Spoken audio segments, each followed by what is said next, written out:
back. Stripe Show podcast on a Monday. I'm your host, Travis Fulton. Thank you for making us part of your day. Hope you had a great weekend. Just me today. Lots of things to talk about in the world of professional golf. Got some instruction coming your way. Also, we've had Lucas Glover get into the winner's circle. Can't wait to show you that swing. Absolute flusher. Some thoughts on Bryson DeChambeau as he continues his great play, winning at LIV. Of course, a lot of questions now as we get closer to the Ryder Cup. Give you some thoughts on that. And where are we at? PGA Tour LIV, waiting for the next step. Got this agreement, handshake agreement. Everybody's moving in their different direction. LIV acts like they're going to continue to take over the world. Where's the PGA Tour at? Where are we at here, folks? What are the next steps? What's this thing going to look like? And we'll get into that a little bit as well. Today's podcast brought to you by About Golf Simulators. You can see it glowing in the backdrop. Had the long drive grid up. Had a little junior golfer in here. He's going to do the after-school program next week. His grandpa in here with him, and we turned the lights off, put the spotlight on him. Long drive grid. You see there.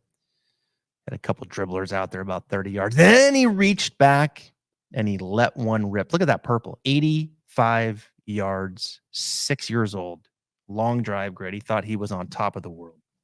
Telling you, that simulator behind me grows the game.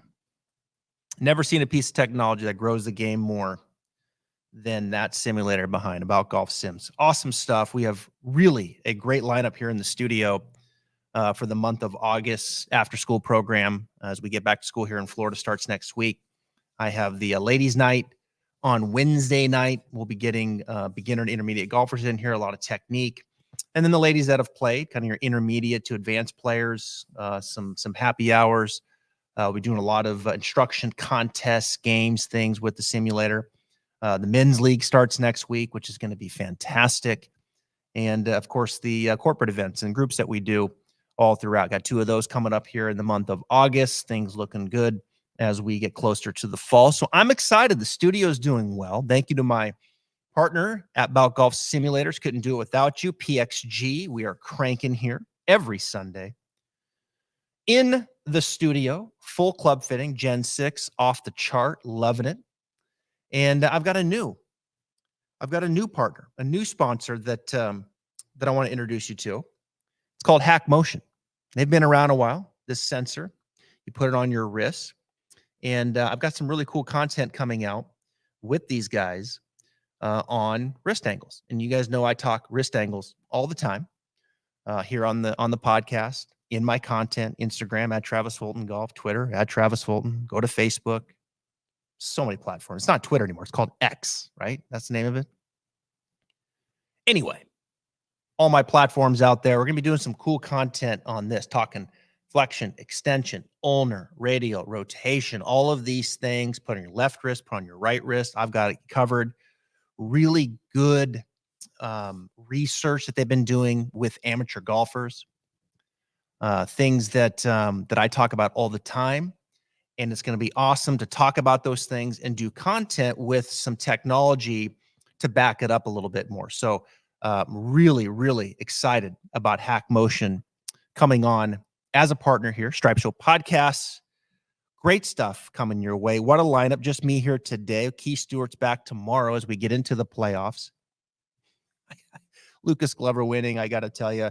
I do it time and time again. Who talked about Lucas Glover a lot just a couple weeks ago? This guy. Why did I talk about Lucas Glover a lot? Well, we know that he can strike the golf ball. And at the 3M, I was thinking, you know what? His putter, it's coming to life. I can see the growth. He's got confidence. And so I put him on my card to the 3M Open. Misses the cut. What happens the next week? He wins. He wins. I can't tell you how many times that has happened to me in the 2 years we've been doing this podcast. You know, you can't just stay with the same guy, right? Because it's got to be a different conversation the next week. Keith and I go back and forth and who we like, and we were pretty aligned last week with our picks.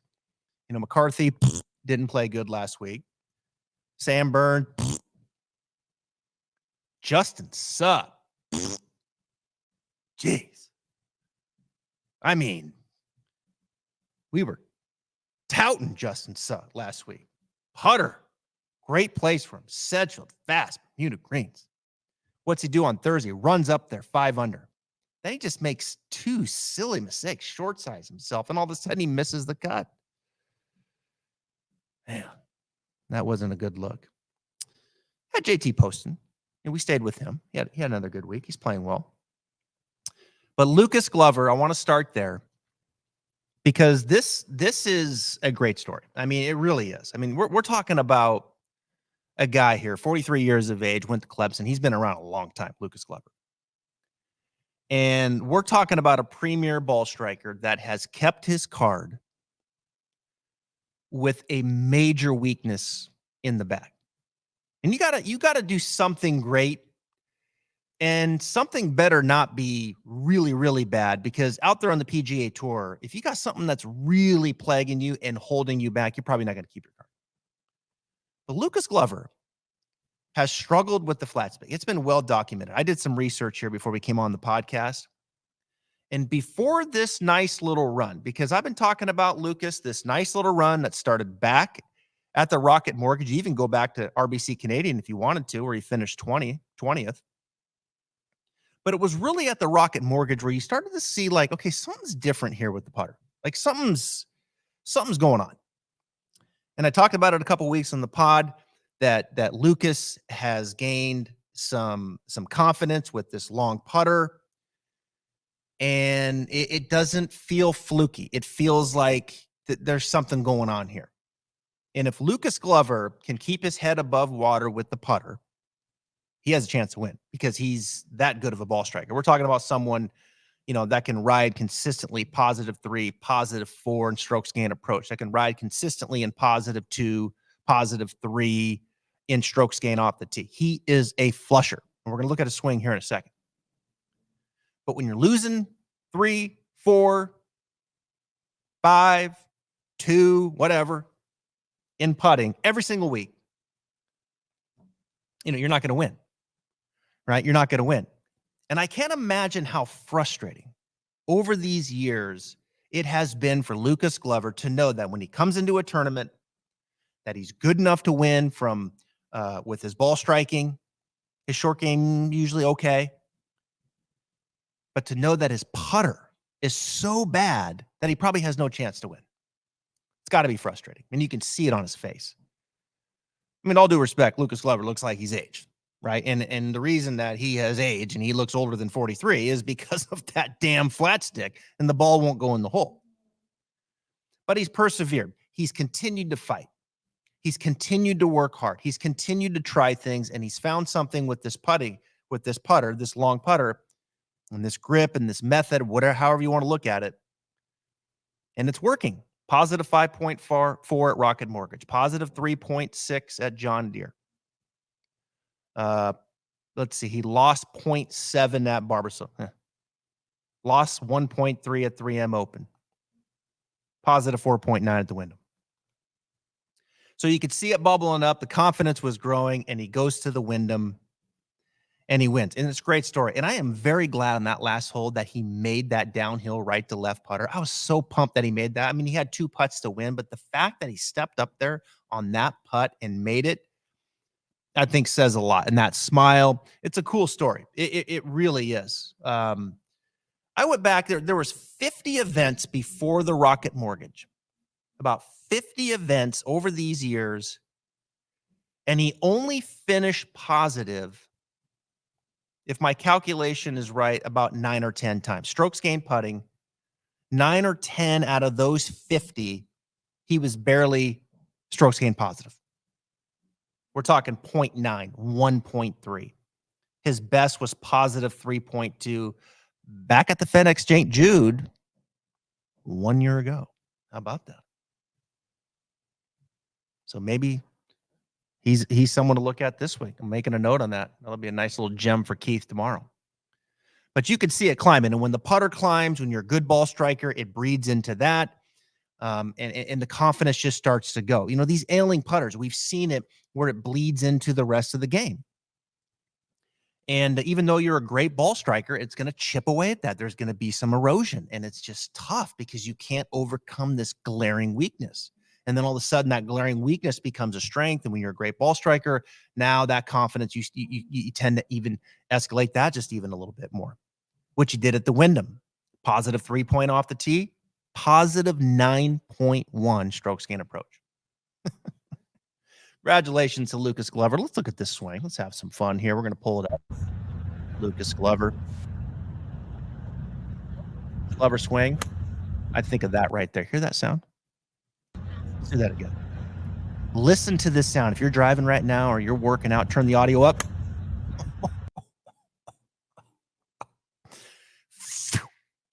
Flusher. Absolute flusher. Leans the shaft forward, rotating through impact. Now, what's Lucas doing right there? Look at that first little move. How about it? Working on keeping the club head out in front of him a little bit. Keeping that club face square. Not many guys that are rehearsing the opposite of that. You ever notice that? Imagine proportionally the club head behind the hands.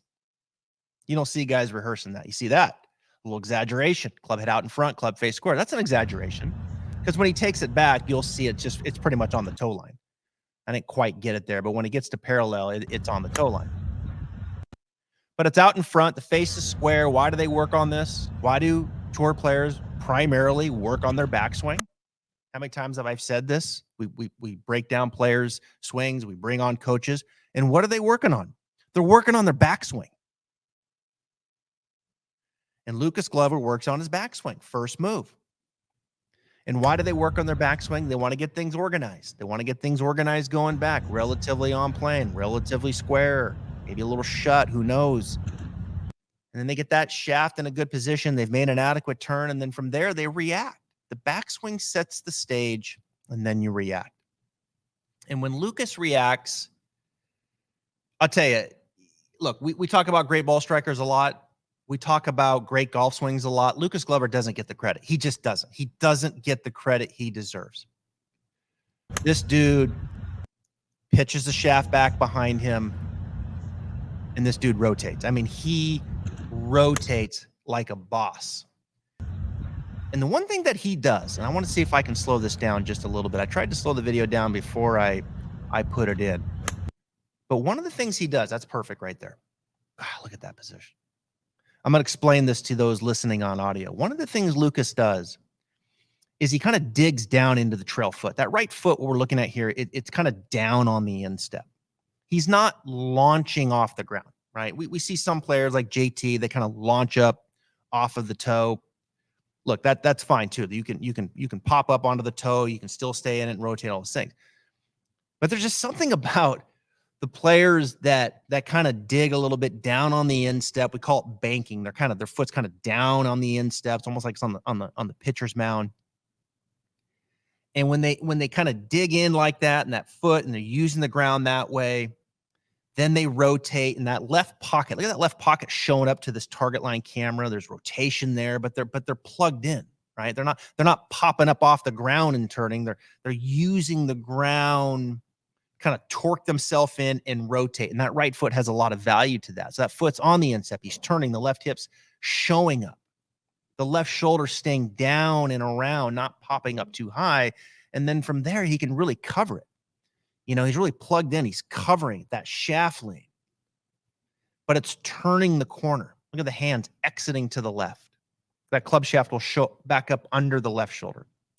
So I think one of the key things here with Lucas, yes, he works on getting things organized in that first move, which, you know, I like.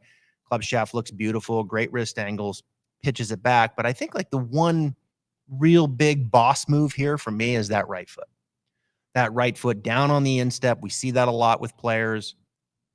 Rory, Tony Finau, Tiger's got more of that now before he got hurt again. I mean, you know, that footwork. I'm a fan of that. I really am. I like that a lot in the way that he rotates through. This guy's a flusher. He doesn't get the credit. One more time. Listen to the sound. First, that first move. Wow. That doesn't give you goosebumps. I don't know what will. Congratulations, Lucas Glover. That's a great win. It really is. That's a cool win. That's one of my favorite wins of the year. That is hard work. That is keeping your head down and grinding. That is perseverance. That we need to celebrate. We really do. Staying with it, overcoming a weakness, overcoming a big bear. It's amazing that he kept his card as long as he did. It really is. Considering how bad his putting got, and now resurfaces, his confidence is going up, and he wins again. He just wins 1 week too late for me to capitalize and make a little bit of money. Another guy in the winner's circle. Here we go. Your boy, Bryson DeChambeau. Look at this. Bryson back in the winner's circle on LIV. And look, however you feel about LIV, it's not my favorite. But when you shoot 58, you shoot 58 anytime on any course, that's amazing. You shoot 58 in a professional golf event, that's absurd. It's cool to see Bryson focused again on being the best player that he can be. I talked about this when he was going down this path of distance, and he was bulking up and he was seeing how far he could hit it. And we had his coach, Chris Como, on at the time, and we were talking about a lot of the things that they were doing. And Bryson, he took the game by storm. And when he won the U.S. Open like he did, he got guys' attention. They came back from COVID and that time off, and he had the players' attention on how far he was hitting it. The question became, was it sustainable? I mean, it was having value, obviously, in winning the U.S. Open. But was it sustainable? Was it going to be good for his body? And I think in the end, Bryson realized that, look, for me to be the best player that I can be long term, and for his health and his well-being, he needed to lose some of that weight. And he did. And he looks great. He looks great. He still hits at a good distance.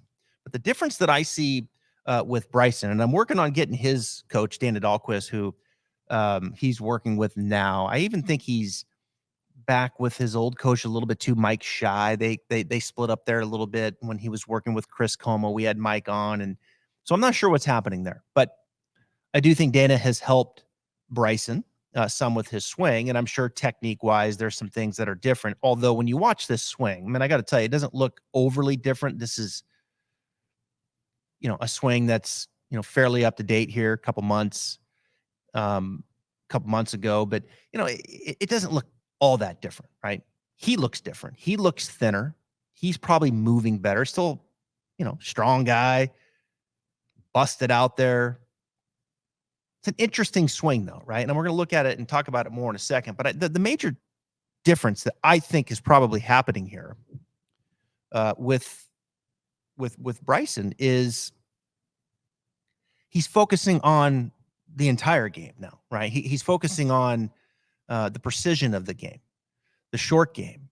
We already know he's a world-class putter, but how great of a player can Bryson DeChambeau be versus how far can he hit it? And I think there for a while, Bryson was going down a path of, how far can he hit it?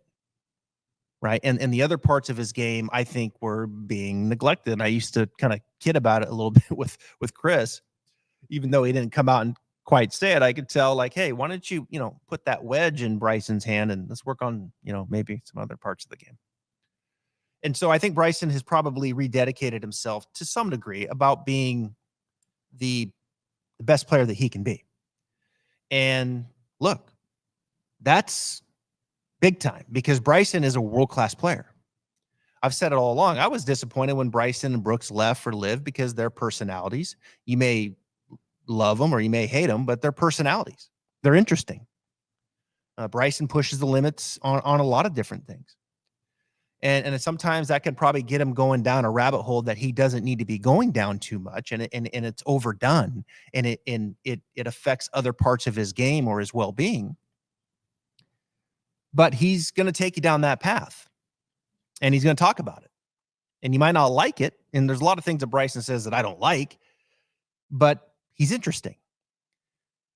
Put all that aside, Bryson DeChambeau right now is one of the best players in the world. I mean, there's no question about it. He's one of the best players in the world. This is a guy that's been playing some really good golf over the last 6-7 weeks. This is a guy that is a major championship winner, multiple winner on the PGA Tour. This is a world-class player, one of the best players in the world when he's focused on the right things and he's hitting on all cylinders. And let me tell you something right now, folks, Bryson's hitting on all cylinders. He looks like he's got much more precision in his game, club face control.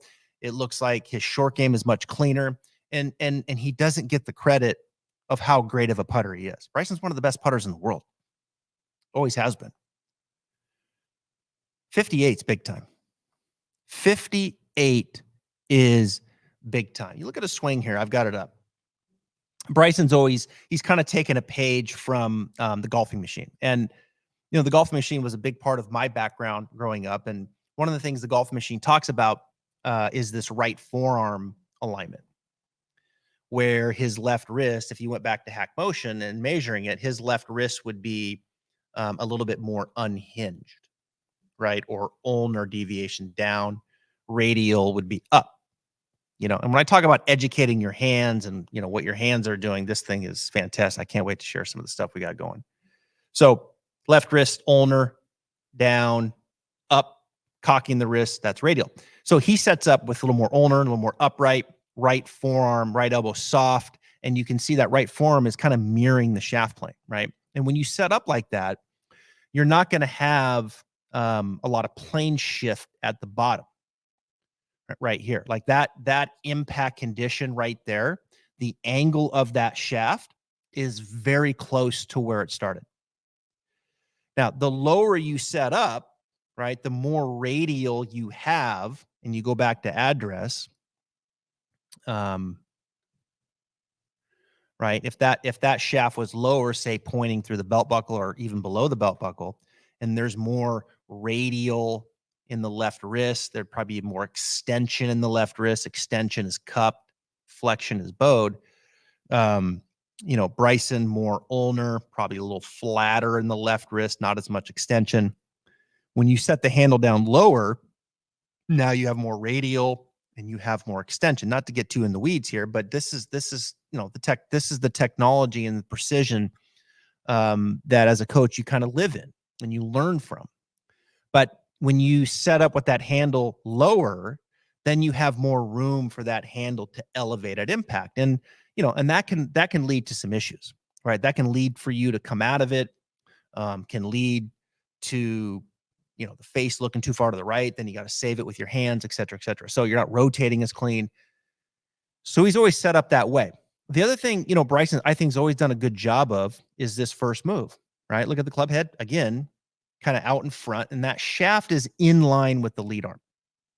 That's something I'm going to talk about here for a little bit because I'm going to soapbox here in a second about some dialogue that I had over the weekend on Twitter with some people about this inside takeaway, right? Inside would be where that club head right there, that club head would be further behind his hands, more into his pant leg. So you can see the shaft still in line with the left arm. I like that. And then from there, he turns, and he's always kind of gotten the shaft a little bit kind of vertical, a little bit pointing across the line. He's always kind of been that way. I've always loved his left knee, his left heel. Look at how dynamic his lower body is. I think that's awesome. I really do. Just so dynamic with his lower body. Right hip pulling back, left knee pointing down behind the ball. Look at the window. Look at the window between his knees. That's pretty cool. There's a lot of people listening right now and a lot of people that I teach that would love to have, I don't know, a third of that window. A third of that window. He's got a full window there. And so there he is at the top, right? His wrist conditions, I would bet right there, feel pretty close to what they felt at address. I don't know that for sure. That's something I'm going to ask Dana. But Bryson's not a player that is going to be adding a bunch of wrist cock, a bunch of radial, again, moving that left wrist into extension. So, you go back to address. Let's do this again here. Go back to address and those wrist conditions right here. And then he takes it up to the top, the right elbow fold. I would bet he doesn't feel a whole lot of difference right there, even though the left wrist has taken on a little bit of a wrist cock, even though the right wrist has taken on a little bit more extension. I bet you he feels much the same up at the top of the swing.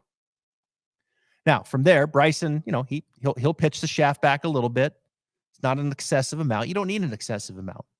But that club shaft's pitched back a little bit, and then he comes into impact. And I don't think Bryson's like this huge, rotator either at impact. I mean, he has enough. He has adequate rotation, but he's always been kind of a player that has let the club kind of work down the line into a little higher finish. That very weak left hand grip, left wrist flat to slightly flexed right there. Like that club face right there is not, if anything, it's a fraction open. And so he's going to take on maybe a little bit more forearm rotation, hand movement through impact. Let that face turn down, still has adequate shaft lean, but it exits a little bit, let's say, a little more down the line per se. He's not as rotated and flying open as we saw with Lucas Glover. So it's a little different move, a move that's predicated, I think, on this setup, like Mo Norman, more upright, right forearm on plane. Let the right elbow fold, kind of takes it up, wrist angles, not changing a whole lot.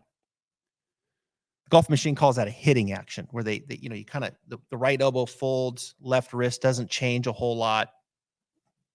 He's not taking it back and hinging the wrist excessively with a lot of forearm rotation. And then, it's kind of this, it's like this, almost like this straight line action where you're pulling this lawnmower cord, like, up and back behind you, that right elbow folding, pulling that cord up and back behind you, left wrist stays pretty solid. And then from there, as he unwinds, it just pitches back and he just kind of just drives it back down. Like the right arm right there, he just kind of drives it back down in there. Body rotates, supports it up to a little higher finish. So it's, I don't know, it's kind of, it's a little more like a hitting action to me. But just powerful, right? Strong. And I like the fact that he's slimmed down, and I like the fact that he's focusing on the rest of his game. Now, the question becomes, does he deserve to be on the Ryder Cup? And the Ryder Cup's a little ways away yet, but I'll tell you right now, I mean, from a play standpoint, there's no question he does. Justin Thomas doesn't deserve to be on the Ryder Cup. He hasn't played well enough this year. It's been a bad year.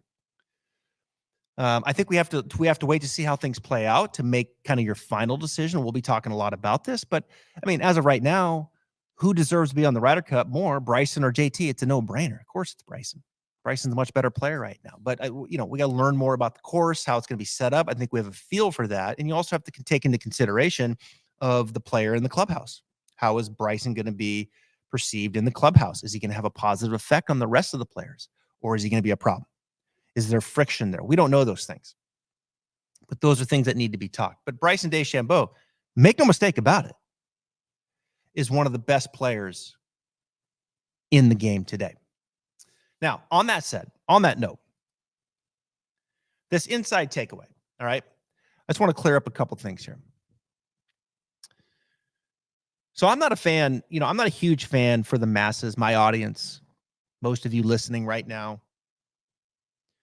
of letting the club head just kind of float inside freely and as much as you want. There's a lot of discussion, and there's some that you read, on Twitter and others that they kind of like the club head to go in behind the hands, and then from there, this feeling of this kind of over the top move. And you saw that with some of the classical swings, like Jackie Burke was one that I saw as an example. But it wasn't like that much inside. Like that club head right there, like the club head would have been maybe another inch or maybe two to the left. Like there's a range there of acceptability. What I struggle with is just the looseness of the inside takeaway. And when I say inside, it's the club head behind the hands when it gets halfway back. Your hand path needs to come in. Even though Bryson has some width away from him, his hand path is coming in. Lucas Glover's hand path is coming in. Like, you don't want your hands to move away from you. You don't want your club heads going out, your hands going way out away. Your hand path has to come in with the turn. The club head, I like to keep the club head, the shaft rather, more in line with the left arm. So when it gets parallel, it's pretty much on the toe line.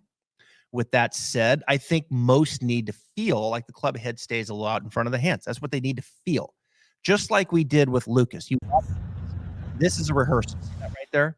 That's a rehearsal.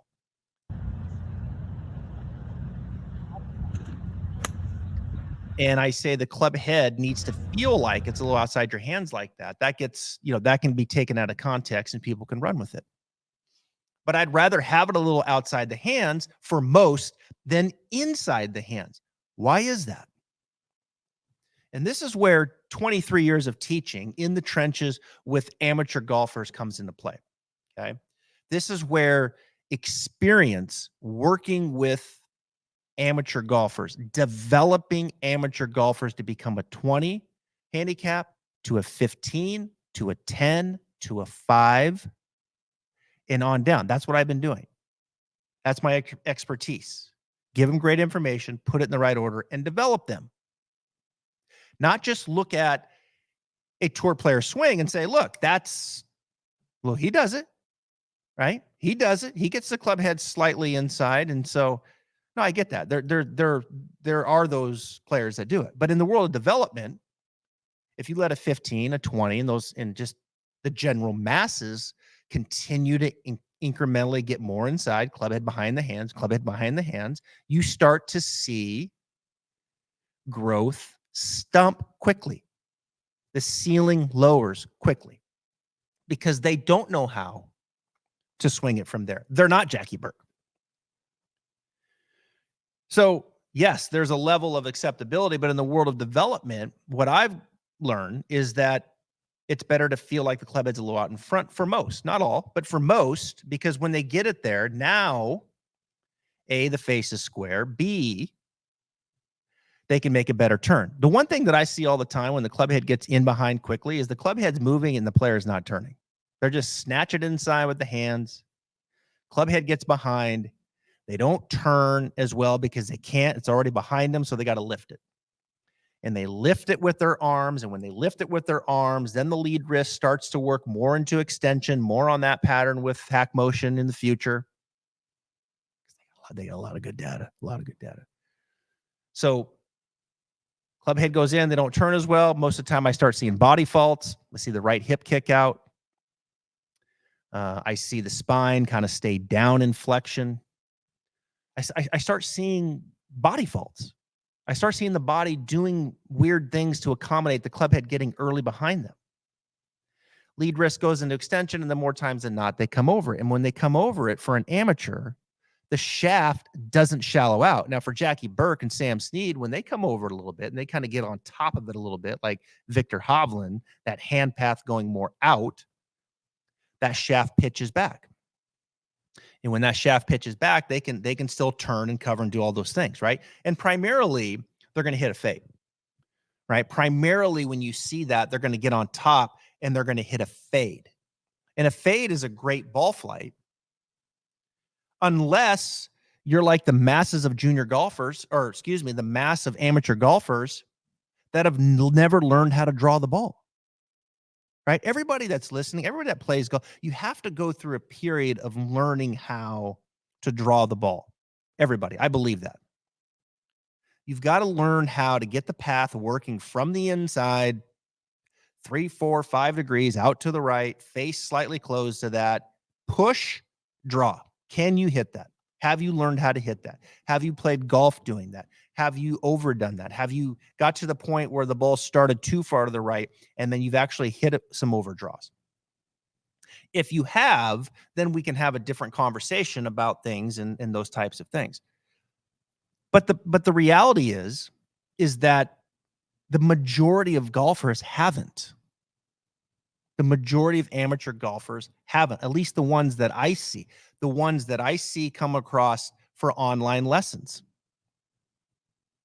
The ones that I think we're going to see that Hack Motion has measured. And so there's this maturation, there's this development that has to take place. And the reality is there's things that get in the way of that. Things that lower that ceiling, and it doesn't allow that growth to happen. And in my opinion, one of the big ones is that club head gets too far inside right away. It gets too far inside right away, and then from there, your body responds. Usually with the body fault, your left wrist starts working more in extension. You come over it. The shaft doesn't shallow. It steepens. And now your path is what? Coming at you to the left. So what's your body do? It's got to accommodate. It's got to stand up. You lose shaft lean. You lose club face control. All of the things that we see with this that the better players do, the lower handicap. So how do I do that? How do I get more into that impact position? There's a method to that madness. There's an order to that training. And that's where I start to come down on some of the things that are important to me and that I preach on my platforms that I think have value. And I've had a lot of success with that. A lot of success with that in developing those players. And for so many, it starts right there in that first move. I'm telling you, for so many, I don't think it's overstated. I've seen some top teachers say it's overblown. No, I don't think so. I think that's a statement coming from a teacher that works with very high skilled players, right? I'm trying to look at it as a whole here. I work with a lot of high skilled players.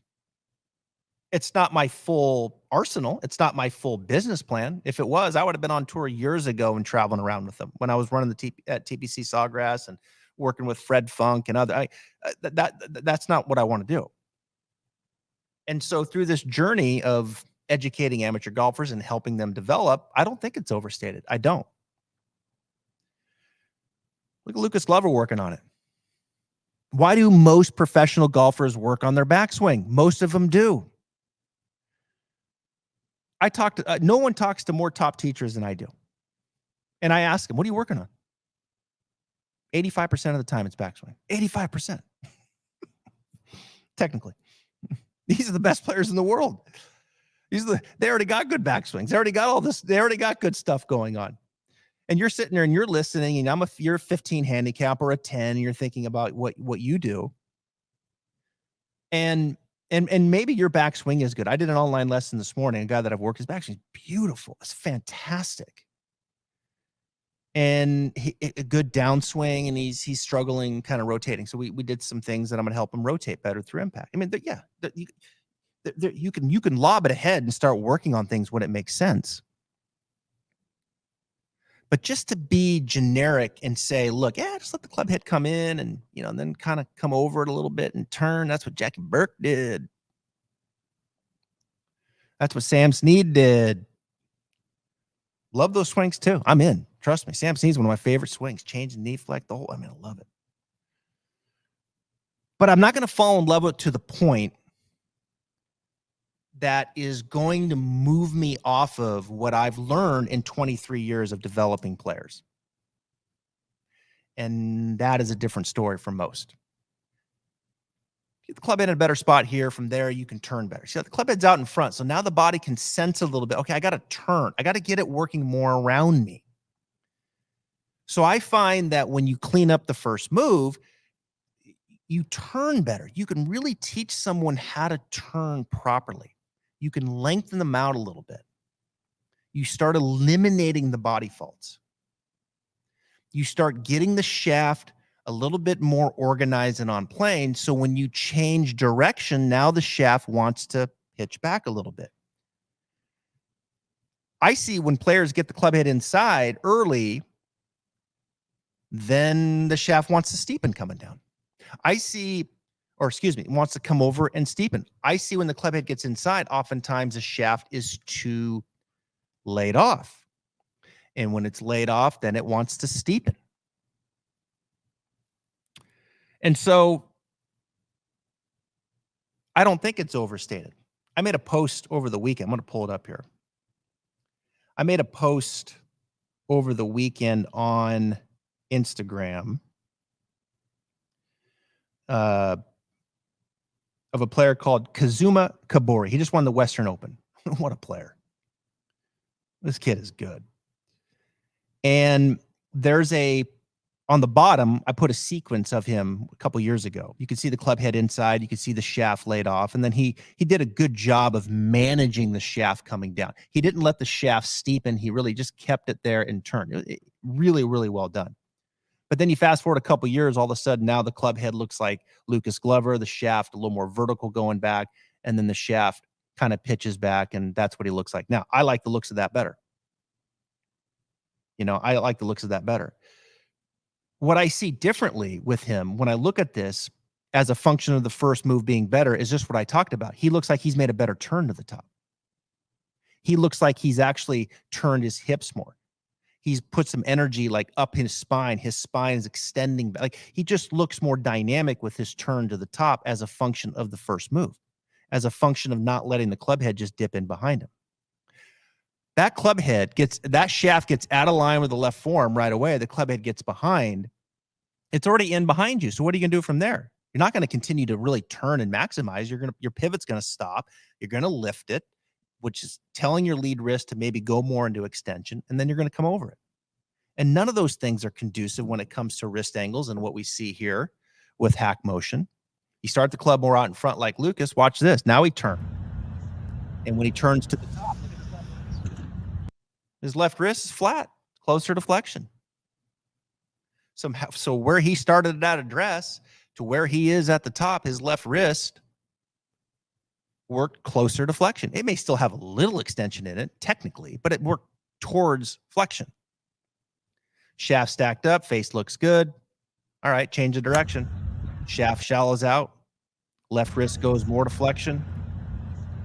Rotates and hits it. I mean, the domino effect of what I watch most players do, but more importantly than that, not so much with tour players, it's what most players need to learn how to do, amateur players.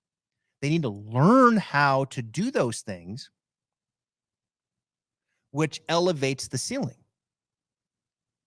right? Because when I started out, the club head out in front with the face square, and I turn, now my wrist angles are more conducive, and the shaft's starting to pitch back. Well, now I can turn and hit it and hit a draw. Now the ball can start a little right and draw back to the left. And I think that education of what I just went through and learning how to hit that little push draw is going to help, 80% of amateur players. They're going to learn how to do that. It's going to move the needle the right way. It's going to elevate the ceiling. You're going to enjoy the game better rather than just casually saying, yeah, just let the club head come in and, over it now. I don't like it. I don't like it. I understand it. I have tolerance for it.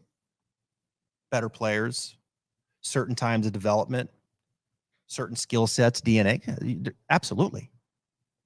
Doesn't have to be perfect one way or the other. I have tolerance. I get it.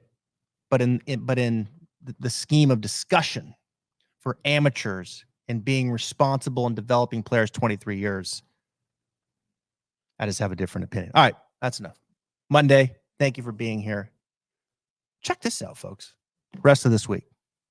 Keith Stewart tomorrow. Get you ready for the playoffs. Country singer star Jordan Davis joins Froggy on Wednesday. And then on Thursday, working on Ralph Bauer, who owns Tour Read. Great podcast last week with Marcus Potter. I got so much feedback. It was awesome. Ralph designed it. He's on tour. He's in Memphis. He's going to join us. It's going to be awesome. It's going to be awesome. Tour read. I love greens reading. I love it. I love it. I love it. I've shared so much about greens reading here. I remember when Aim Point came out, I didn't have the pod yet, but I was one of the first to hire Mark Sweeney to come and teach us. Aim Point's great. And then I'm drawing a blank now. Anyway, I got my mind's going a million miles an hour right now. But we're going to go tour read on Thursday. Ralph joins us. Really good stuff on what a lot of guys are starting to do, including Lee Hodges, in reading greens. This formula-based stuff. It's cool stuff. All right, Stripe Show Podcast. Thank you for being here. Congratulations, Bryson. Love the direction you're going. Congratulations, Lucas Glover. Really, really happy for you getting back in the winner's circle. See you tomorrow.